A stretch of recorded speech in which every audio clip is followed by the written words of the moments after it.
India కూటమి వైపు మీరు వెళ్ళే అవకాశం ఉంది. ఇండియా కూటమి పార్టీలు మీకు మద్దతు తెలిపాయి కాబట్టి మనం ఒకటి ఈ విషయంలో మీ పేరేం పేరునా ప్రసన్న అదిగా ప్రసన్న. ఒకటి మనం గుర్తుపెట్టుకోవాల్సింది ఏంటంటే ప్రసన్న, మనం డెమోక్రసీలో ఉన్నాం. జరుగుతూ ఉన్న అన్యాయం గురించి, జరుగుతూ ఉన్న విషయాల మీద సాక్ష్యాధారాలతో సహా, అంటే ఫోటో గ్యాలరీ ఆర్గనైజ్ చేసి, వీడియో క్లిప్పింగ్స్ కూడా ఆర్గనైజ్ చేసి, ఈ ఫోటో గ్యాలరీ ద్వారా, వీడియో క్లిప్పింగ్స్ ద్వారా ఢిల్లీలో ఫోటో గ్యాలరీ ప్రొటెస్ట్ ఆర్గనైజ్ చేసి, ఇవన్నీ కూడా డిస్ప్లే చేసి అన్ని పార్టీలను పిలిచినాం. వాళ్ళ పార్టీలకు సంబంధించిన రిప్రజెంటేటివ్స్ వచ్చి సపోర్ట్ ఇవ్వమని చెప్పి, వాళ్ళనే చూడమని చెప్పి, చూసిన తర్వాత కన్విన్స్ అయిన తర్వాత గలం విప్పమని చెప్పి అందరినీ రిక్వెస్ట్ చేసినాం. సిమిలర్గా ప్రతి మీడియా హౌస్ను పిలిచినాం. వాళ్ళ రిప్రజెంటేటివ్స్ని, జర్నలిస్టులను పంపించమని చెప్పి, రాష్ట్రంలో జరుగుతూ ఉన్న అగత్యాల మీద ఫోటోలు చూడండి మీరే, వీడియో క్లిప్పింగ్స్ మీరే చూడండి, చూసిన తర్వాతనే మీరు న్యాయం వైపున, ధర్మం వైపున గలం విప్పండి అని అందరికీ రిక్వెస్ట్ చేసినాం. చేసిన తర్వాత కొన్ని పార్టీలు వచ్చాయి. నువ్వు చెప్తా ఉన్న ఇండియా కూటమికి సంబంధించిన పార్టీలు, మిగతా పార్టీలు వచ్చాయి, కాంగ్రెస్ పార్టీ రాలా. కాంగ్రెస్ పార్టీ ఎందుకు రాలేదు అని కాంగ్రెస్ పార్టీని అడగాల. చంద్రబాబు నాయుడుకు వాళ్ళకు ఉన్న సంబంధాలు ఏమిటి అని కాంగ్రెస్ పార్టీని అడగాల. రేవంత్ రెడ్డి ద్వారా చంద్రబాబు నాయుడు ఏ రకంగా కాంగ్రెస్ పార్టీ పెద్దలతో కాంటాక్ట్ మెయింటైన్ చేస్తూ ఉన్నాడని కాంగ్రెస్ పార్టీని అడగాల. రాష్ట్రంలో జరుగుతూ ఉన్న అరాచకాలు కళ్ళ ఎదుటే కనిపిస్తూ ఉంటే, మణిపూర్లో ఏమో ధ్వజమెత్తుతాడు, ఆంధ్ర రాష్ట్రంలో అటువంటి గొడవలు ఇక్కడ జరుగుతూ ఉన్నప్పుడు, అంత దారుణంగా అగత్యాలు జరుగుతూ ఉన్నప్పుడు ఎందుకు మరి వచ్చి మద్దతు ఇవ్వడం లేదు? అడగాల కదా. అంటే వాళ్ళకు అనుకూలమైన రాష్ట్రంలో ఏదైనా గొడవలు జరిగినా అడక్కపోవడం ధర్మమేనా? వాళ్ళకు వ్యతిరేకంగా ఉన్న రాష్ట్రాల్లో మాత్రమే గొడవలు జరిగితే అక్కడ మాత్రమే ప్రశ్నించడం న్యాయమేనా?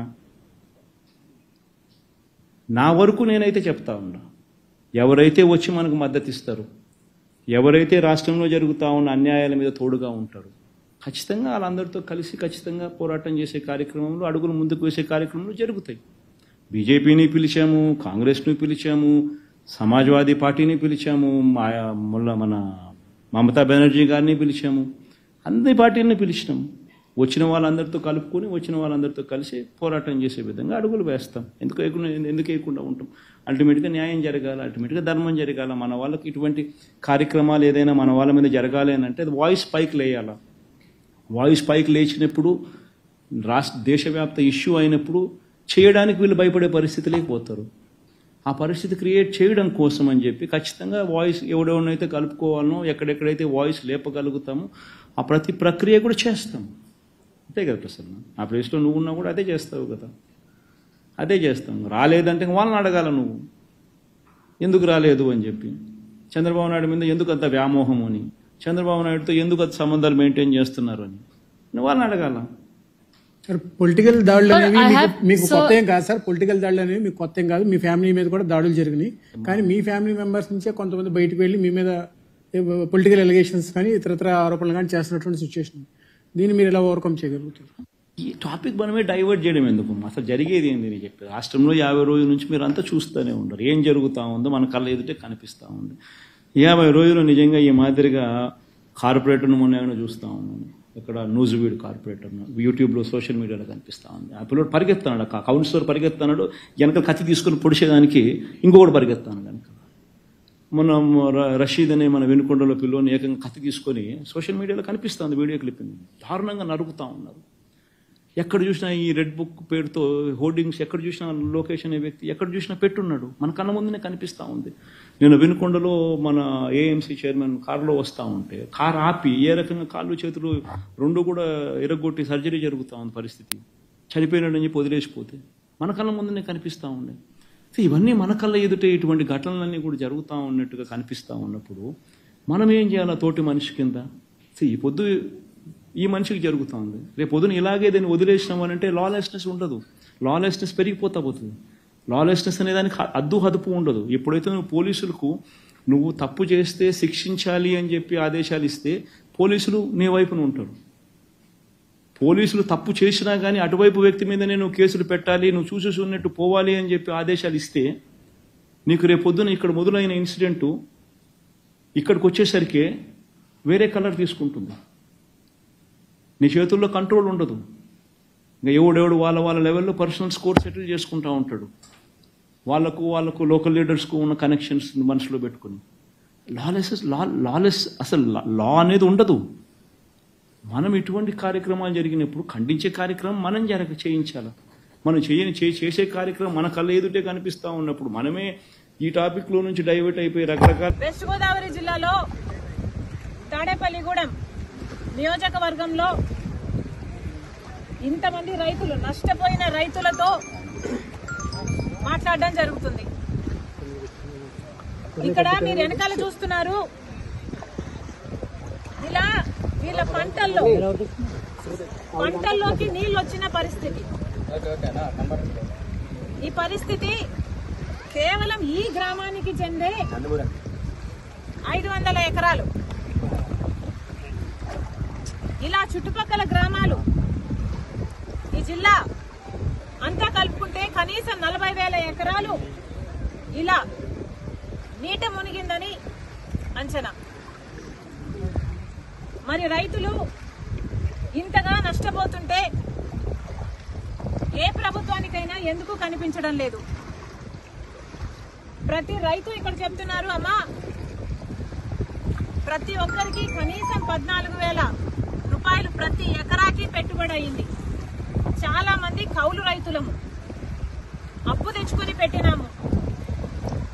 కనీసం ఒక్కొక్కరికి 2 లక్షలు అన్న అప్పు ఎంత కనీసం లక్షల్లో వీళ్ళకి అప్పు ఉంది. కనీసం 2 లక్షలు ప్రతి రైతుకు ఇక్కడ అప్పు ఉంది. మరి ఇలాంటి పరిస్థితుల్లో ప్రభుత్వాలు ఏం చేస్తున్నాయో సమాధానం చెప్పాల్సిన అవసరం ఉంది.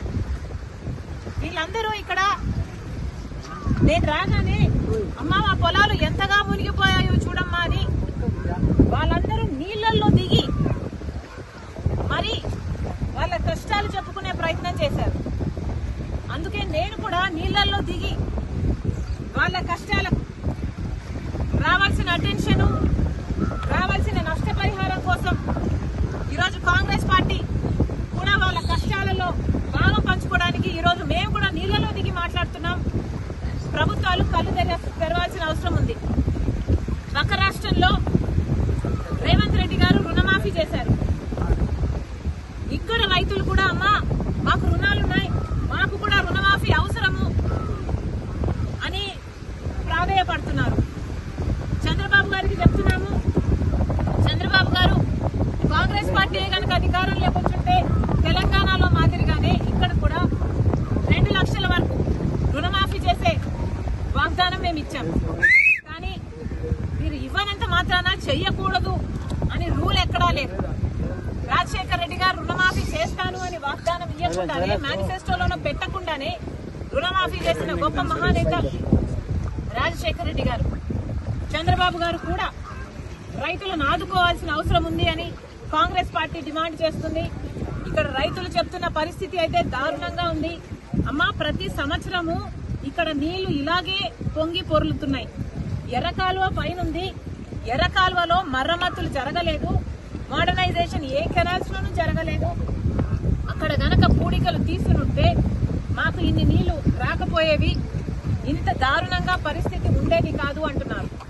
మరి గత ప్రభుత్వం వైసీపీ ప్రభుత్వం, జగన్మోహన్ రెడ్డి గారు ముఖ్యమంత్రిగా ఉన్నారు. జలయజ్ఞంలో రాజశేఖర రెడ్డి గారు రైతుల పక్షపాతి అని నిరూపించుకుంటే, జలయజ్ఞంలో రాజశేఖర రెడ్డి గారు మిగిల్చి వేసిన ప్రాజెక్టులన్నీ 6 నెలల్లో పూర్తి చేస్తానన్న జగన్మోహన్ రెడ్డి గారు 6 నెలల్లో పూర్తి చేయకపోగా కనీసం ఉన్న ప్రాజెక్టులకు కూడా కనీసం మరమ్మతులు చేయలేదు.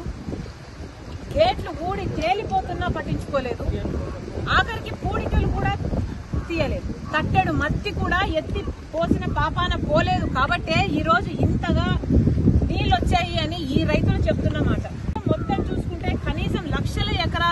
పంట నష్టం జరిగింది. మరి చంద్రబాబు గారు ఇప్పుడు ముఖ్యమంత్రిగా ఉన్నారు. గత ప్రభుత్వం వైఫల్యాలను దృష్టిలో పెట్టుకొని మళ్ళీ మీరు అదే పొరపాట్లు చేయకుండా కాలువల మరమ్మతులు వెంటనే చేపట్టాలి. నెక్స్ట్ ఇయర్ కల్లా మళ్ళీ ఇదే పరిస్థితి రాకుండా చూసుకోవాలని ఈ రైతుల పక్షాన డిమాండ్ చేస్తున్నాం. ఇప్పుడు ఆపరేషన్ లేకుండానే మోకాళ్లకు ప్లాస్మా ట్రీట్మెంట్. మీ ఆర్థోపెడిక్ సమస్యలన్నిటికీ రోబోటిక్ టెక్నాలజీ ద్వారా తక్కువ ఖర్చుతో శాశ్వత పరిష్కారం. Free consultation. ప్రతి ట్రీట్మెంట్ పై 20% డిస్కౌంట్. ఈ ఆఫర్ కొద్ది రోజులు మాత్రమే. త్వరపడండి. V9 hospitals 9281465842.